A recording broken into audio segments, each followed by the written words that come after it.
Picking up right where we left off on our old home renovation, we just finished installing the stairs, and now in this episode of our extreme home renovation, we'll be finishing up the rough-in stage with plumbing and electrical to prep for insulation. Thanks for tuning in. If you're returning to this channel, thank you so much. Please hit that subscribe button if you're not. All right, let's get to the video. Now, both me and my husband will say that the rough-in plumbing project took us much longer than anticipated, and without the help of my dad, it really wouldn't have gotten done in a timely manner, especially since it was the first time we ever dealt with rough plumbing. What I love about Tyler, my husband, is that he will spend hours researching and learning prior to a project, and it is just so great. He's just so great at synthesizing that information so that it makes sense to me. He tends to be very patient with me when I ask a bunch of questions in between, making sure our kids are taken care of and are out of the way. So this is the attic. We had all of our venting come through the attic, and while I was away at work, Tyler finished up framing the bathroom in the attic. It's so fun to come home and see the progress day after day. I even got to help him frame in the bedroom knee wall, and we finally were able to route our rough plumbing out of the wall.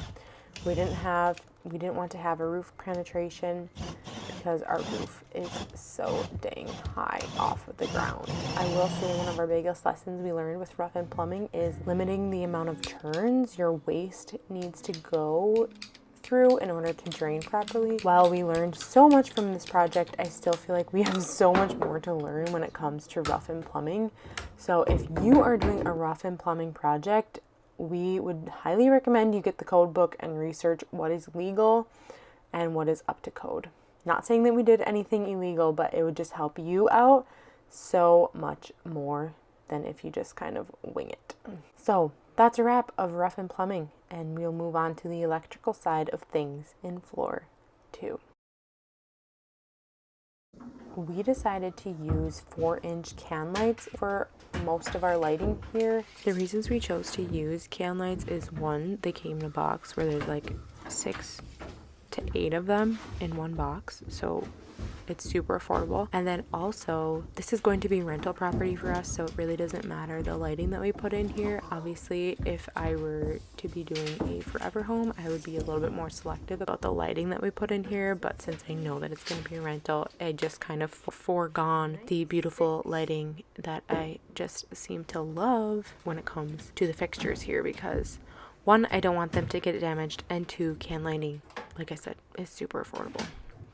And in my home someday, I will put in beautiful lighting in the hallways, in the entryways, in my kitchen. I will have hanging lights, but for now, we just went with can lights because it's the most affordable option. So the can lights will be mounted into the drywall.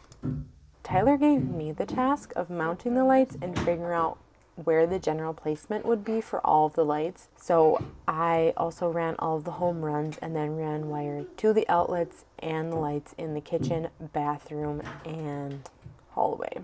So here I am just measuring where the lights should be placed in the hallway. I think the general length in between lights is like 4 feet. So I just went about 4 feet away from each other. And I would say that we have a very well-lit hallway. I almost think that we installed too many lights, but that's a topic for another day.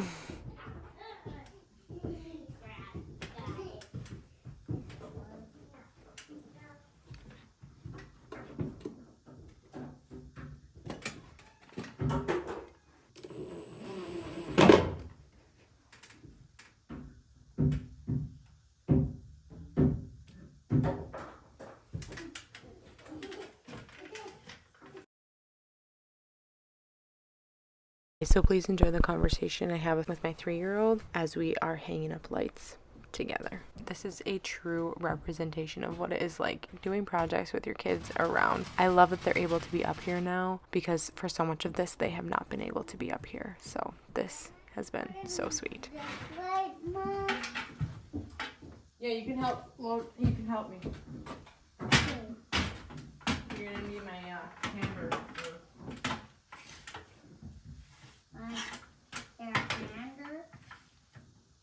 What does that mean?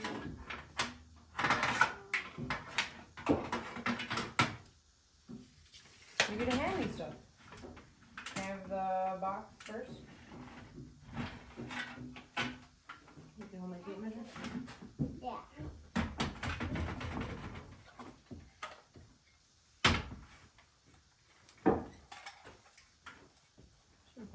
How high is that?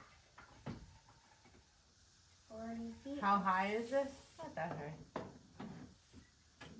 And it's down to mine? Yeah. Can I have the drill? Mm-hmm. I want to be your driller. Yeah, but I can't hold you up here. You gotta give me the drill.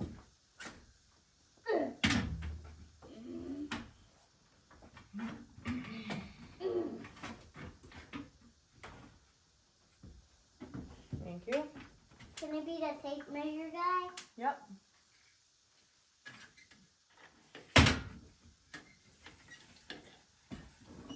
How long is the house, huh? It's a good question. How long do you think it is? 6 feet high. This feet high?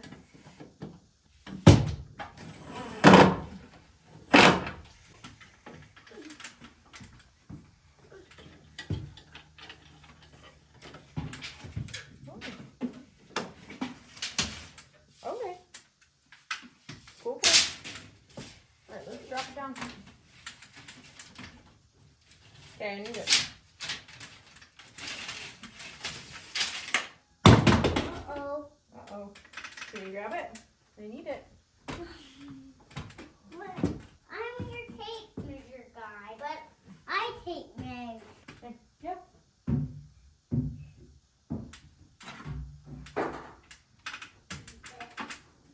The bright light. The light is so bright.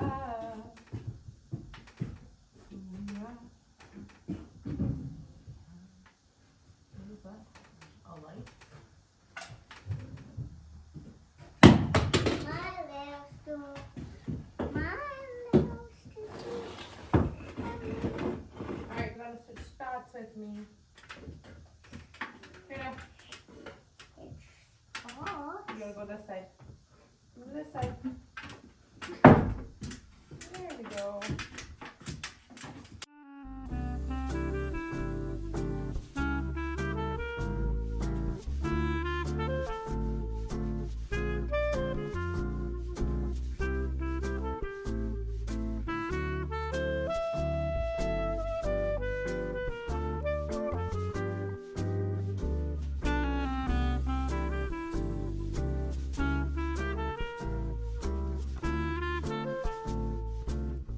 Tyler then explains to me how to wire a light, so you get to learn that too. White to white, black to black. Did you center this? Or No. do you care which side it goes on? I would center it to where you're actually going to stand. You know? Yeah. And I don't care, no. The thing is, it just mounts to this and it's going to dangle, and then we're going to center it when we mount the drywall. Yeah. And then I'm going to cut this for you. Yeah, that'll be fine, okay? Yeah. So the thing is, these boxes, they can be linked up in series. And then they open. You strip them, Kate, with that other yellow pliers. This is how you do this.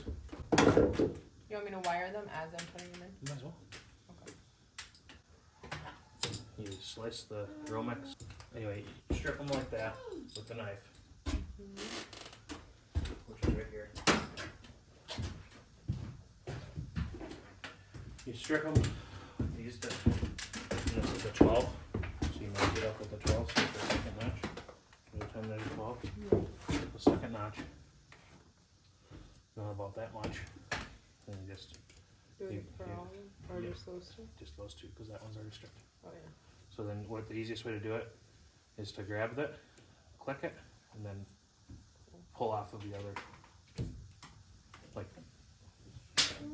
bring it out away. Create a wedge. Yeah.